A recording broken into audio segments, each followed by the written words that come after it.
Why is Singapore so rich? Singapore is smaller than New York City, but richer per person than Germany, France, and Japan combined. How did a tiny island with zero natural resources pull this off? We've dug into the policies, traced the money, and what we found is a masterclass in economic engineering. But stick around until the end. We're going to reveal a dark side to Singapore's wealth that most people never hear about. So let's break down exactly how Singapore engineered this economic miracle. Reason number 4. They turned geography into a weapon. Everyone knows Singapore sits at crucial shipping crossroads. The Strait of Malacca handles 25% of global trade. But dozens of other ports sit on equally strategic waterways, yet they remain poor. What Singapore understood in 1965 was that location is worthless without infrastructure. While neighbors built basic ports, Singapore took massive loans to construct the world's most automated terminals. They didn't want ships to just stop. They wanted stopping anywhere else to feel primitive. The numbers tell the story. By 1985, Singapore handled more containers than Hong Kong, despite starting decades behind. Today, it's the world's second largest port, generating over $300 billion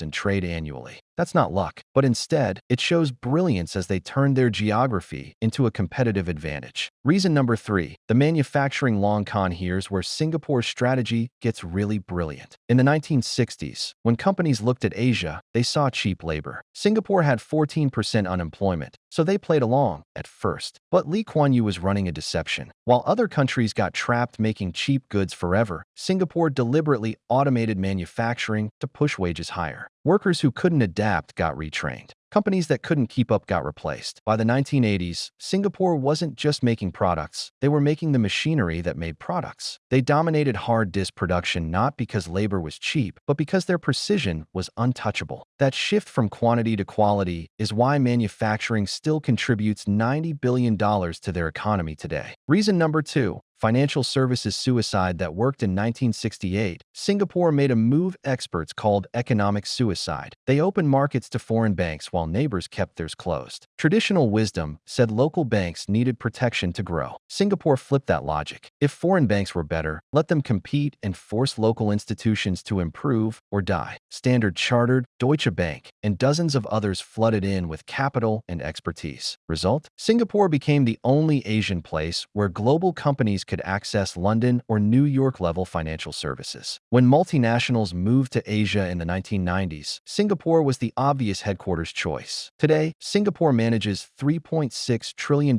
in assets. That's more than Hong Kong, despite having half the population. Reason number 1. Social engineering that actually works. Here's the part that makes economists uncomfortable. Singapore's success required social control most democracies couldn't stomach. Public housing isn't just affordable, it's mandatory integration. The government assigns racial quotas to every building, ensuring Chinese, Malay, and Indian families live together. You can't buy without meeting these requirements. This sounds authoritarian, and it is, but the economic results are undeniable. Singapore has zero ethnic neighborhoods, no racial wealth gaps, no protests disrupting business. When companies consider political risk, Singapore scores better than Switzerland. Over 80% of Singaporeans live in public housing with forced integration. Critics call it social engineering. Supporters call it stability. What's measurable? Zero race riots since independence, while diverse countries worldwide struggle with tensions that scare investment. Plus, there's the tax optimization. Singapore's corporate rate is just 17%, hitting 13.5% for some activities. Combined with political stability from social engineering, multinational companies can't resist. That's why 4,200 have regional headquarters there, creating a wealth concentration that feeds on itself. Which brings us to today's question. If you could implement one Singapore policy in your country, which would it be and why? Let us know in the comments. Since we already touched on Singapore's social segregation, here's the deeper issue that even policy experts rarely discuss. Singapore's entire model might be impossible to replicate anywhere else. Singapore has 184,000 millionaires and 5.6 million people, which is the highest concentration on Earth. But if you're not in the top 20%, Singapore's wealth feels unreachable. Median salary is $3,270, but 20% goes to mandatory savings you can't touch. Meanwhile, it's the world's most expensive city for 5 years running the result. Recent surveys found most public housing residents have zero friends in private housing. In a country the size of Manhattan, people live separate lives based on income. The wealthy enjoy the luxury lifestyle Singapore advertises. Everyone else watches from government housing. Singapore's economic miracle is real, but it's built on social control and inequality that most democratic countries couldn't accept. Their formula works, but the human cost might be higher than the statistics suggest. Thanks for watching. Hit that subscribe button if you want to see more deep dives into how countries really build wealth. We'll see you next time.